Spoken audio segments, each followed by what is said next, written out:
আসসালামু আলাইকুম বন্ধুরা, আশা করি সকলে ভালো আছেন। এই মাসে অর্থাৎ এই ফেব্রুয়ারি মাসেই ইন্ডিয়ার সকল ধরনের ভিসা বাংলাদেশিদের জন্য খুলে দেওয়া হবে। এই বিষয়টি আসলে এখন সবার মুখেই শোনা যাচ্ছে, কিন্তু আসলে এই বিষয়টি ঠিক কতটুকু সত্য, এই বিষয়টির অথেন্টিক সোর্স কি, এই নিউজটার অথেন্টিক সোর্স কি, সেটাই আমি আজকে আপনাদের সাথে শেয়ার করবো। যে আসলে এই ফেব্রুয়ারি থেকে কি আসলেই ইন্ডিয়ার সকল ভিসা বাংলাদেশিদের জন্য খুলে দেওয়া হবে কিনা, বা যদি হয়েও থাকে সেটা ঠিক কবে খুলে দেওয়া হবে, এবং এই ইনফরমেশনটি টুকু আসলে সবাই কিভাবে কিভাবে এই ইনফরমেশনটা সবাই জানলো, এই বিষয়টি আজকে আমরা ভিডিওতে আলোচনা করবো। তো চলুন আমরা প্রথমে দেখে নিই যে বাংলাদেশের যে ওয়েবসাইট আছে, ইন্ডিয়ার আইবেক সেন্টার যে আছে, সেই আইবেক সেন্টারের ওয়েবসাইটে আসলে কোনো ইনফরমেশন দেওয়া আছে কিনা আমরা একটু দেখি। আমরা এই আমি ওয়েবসাইটের লিঙ্কটি আমি আমার ডেসক্রিপশন বক্সে দিয়ে দিব। তো আমরা এই ওয়েবসাইটে আসার পরে দেখতে পাচ্ছেন যে তিনটি ইনফরমেশন এখানে দেওয়া আছে: অ্যাডভাইজরি 1, 2 এবং 3। তো ওয়ানে বলা আছে যে এখানে বাংলাদেশের 5টি লোকেশনে, যেমন ঢাকা, চিটাগং, রাজশাহী, সিলেট এবং খুলনা, এই 5টি লোকেশনে স্টার্ট করেছে offering limited appointment slots for Bangladeshi nationals recurring urgent medical এবং স্টুডেন্ট ভিসা। বলছে এই 5টি সেন্টারে শুধুমাত্র আর্জেন্ট ভিত্তিতে মেডিকেল ভিসা এবং স্টুডেন্ট ভিসা স্লট অ্যাপয়েন্টমেন্ট দেওয়া হচ্ছে। ঠিক আছে, অলরেডি দেওয়া হচ্ছে এই 5টি সেন্টারে। এবং এগুলো কি আর্জেন্ট, সকল ধরনের ভিসা দেওয়া হচ্ছে না, শুধুমাত্র মেডিকেল এবং স্টুডেন্ট ভিসা যাদের আর্জেন্ট তাদেরকে দেওয়া হচ্ছে। এবং অ্যাডভাইজারি 2 অর্থাৎ নোটিফিকেশন 2 তে কি দেওয়া আছে in view of the current situation আইবেক is currently processing only limited number of visas of emergency and humanitarian nature. For other pending applications, we are returning the passport, keeping in view that many applicants may need their passport back for other needs. অর্থাৎ বলা হয়েছে যে যাদের যাদের passport দরকার, বা যাদের যাদের পাসপোর্ট জমা দেওয়া ছিল, সবাইকেই এখন কি করতেছে, পাসপোর্ট রিটার্ন করতেছে। যখন প্রয়োজন হবে তখন আবার নোটিশ দিয়ে পাসপোর্ট নিয়ে নিবে। তার মানে প্রথম অ্যাডভাইস যে ছিল, প্রথম নোটিফিকেশনে ছিল কি, যে 5টি সেন্টারে ভিসা দিচ্ছে সীমিত আকারে মেডিকেল এবং স্টুডেন্ট ভিসা। আর দ্বিতীয় নোটিফিকেশনে বলা আছে যে যাদের যাদের পাসপোর্ট ওরা নিয়ে রেখেছিল আগে, তো এখন কি করতেছে, পাসপোর্টগুলো রিটার্ন করে দিচ্ছে এখন। আর 3 নম্বরটা ছিল যারা যারা মেডিকেল বিষয় নিয়ে কলকাতা যাবেন বা ইন্ডিয়াতে যাবেন, গিয়ে যদি মেডিকেল বা হসপিটাল চেঞ্জ করতে চান বা চেঞ্জ করতে করার প্রয়োজন হয়, সেক্ষেত্রে FRRও পারমিশন নিতে হবে। এই 3টি নোটিফিকেশন আমরা সামনে পেলাম। এই 3টির ভিতরে কোনোটাতেই যে এই মাসে অর্থাৎ এই ফেব্রুয়ারি মাসে সকল ধরনের ভিসা বাংলাদেশিদের জন্য চালু হবে এরকম কোনো ইনফরমেশন ওরা দেয় নাই। তারপরে আমরা উপরে যে দেখতে পাচ্ছেন লেটেস্ট যে ইনফরমেশন, আমরা এখানে ক্লিক করব। এখানে ক্লিক করার পর আমরা এখানে দেখবো যে কোথাও কোনো ইনফরমেশন দেওয়া আছে কিনা এই রিলেটেড।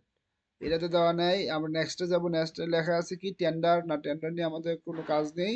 তারপরে হচ্ছে টেন্ডার, এটাও টেন্ডার। এরপর ইনফরমেশন বা এরপরে নোটিফিকেশনে যাই, due to limit operation the visa process may take longer time. অর্থাৎ বলেছে এই বাংলাদেশের অবস্থা এখন খারাপ, যে কারণে ভিসা হতে অনেক সময় লাগবে। তো আপনারা যারা অ্যাপ্লিকেশন করবেন আর্জেন্ট ভিত্তিতে মেডিকেল এবং স্টুডেন্ট ভিসার জন্য, আপনারা অবশ্যই অবশ্যই হাতে সময় নিয়ে অ্যাপ্লিকেশন করবেন, এটা বোঝানোর চেষ্টা করেছে। তারপরে আমরা একটু নেক্সট ইনফরমেশন যাব। ও না, এই সবগুলো তো পড়লাম। না বন্ধুরা, আর কোনো ইনফরমেশন নেই। অর্থাৎ আমাদের অথেন্টিক ইনফরমেশনের সোর্স হচ্ছে কি আমাদের ওয়েবসাইট। তো ওদের ইন্ডিয়ান ভিসা সেন্টারের ওয়েবসাইটে কোনো প্রকার ইনফরমেশন দেওয়া নাই যে ফেব্রুয়ারি থেকে সকল ধরনের ভিসা বাংলাদেশিদের জন্য চালু হচ্ছে। অর্থাৎ এটা আমরা তাহলে বুঝে নিতে পারি এটা একটা ফেক। এখন আসলে কি ফেক কিনা, জি না, আসলে ফেক কিনা, ফেক না। কারণ এই কারণে বলবো ফেক না, যে আসলে এই সামনে হচ্ছে রোজা, এবং বাংলাদেশের বা সকল মুসলিম ধর্মপ্রাণ মুসলমান ভাইদের জন্য কি ঈদ, সামনে ঈদ, অর্থাৎ হচ্ছে মাসের 1 তারিখ থেকে রোজা।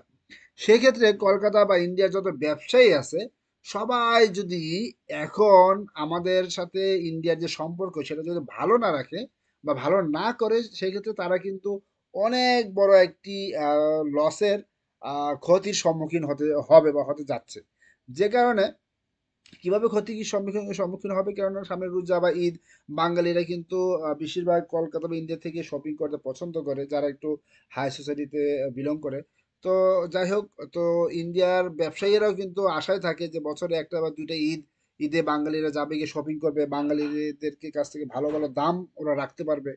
যে কারণে কি করছে, যে কারণে এই রোজা শুরু হওয়ার আগে, অর্থাৎ মার্চের 1 তারিখের আগে, এই ফেব্রুয়ারি মাসেই সেই ব্যবসায়ীদের যে সমিতি আছে, কলকাতা এবং ইন্ডিয়ার যে ব্যবসায়িক মালিক সমিতি আছে, সেই সমিতিরা তাদের ইন্ডিয়ার যে এম্বাসি আছে বা ইন্ডিয়া সরকারের কাছে আবেদন জানাইছে যে আসলে বাংলাদেশের সাথে ভারতের যে সম্পর্কটা ভালো করার জন্য, এবং বাঙালিরা যেন খুব অনায়াসে ইন্ডিয়ার ভিসা পেতে পারে বা অ্যাপ্রুভ হয়, সেই বিষয়ে নজর দেওয়ার জন্য সরকারের প্রতি বা নির্দিষ্ট ম্যানেজমেন্টের প্রতি ওরা দাবি জানাইছে এবং অ্যাপ্লিকেশন জানাইছে যেন এই ফেব্রুয়ারি থেকে সকল ধরনের ভিসা চালু করে দেওয়া হয় এবং ভিসাটা যেন ইজি করে দেওয়া হয়, শিথিল করা হয়। এটাই ছিল আসলে মূল কাহিনী। যে কিন্তু সবাই যেভাবে বলতেছে বা সবাই যেভাবে ভিডিও বানাচ্ছে যে আসলে এই ফেব্রুয়ারি থেকে 100% ভিসা কার্যকর করা হবে, ভিসা চালু করে দেওয়া হবে, সবার জন্য ভিসা উন্মুক্ত করে দেওয়া হবে, আসলে এই বিষয়টা সম্পূর্ণ মিথ্যে।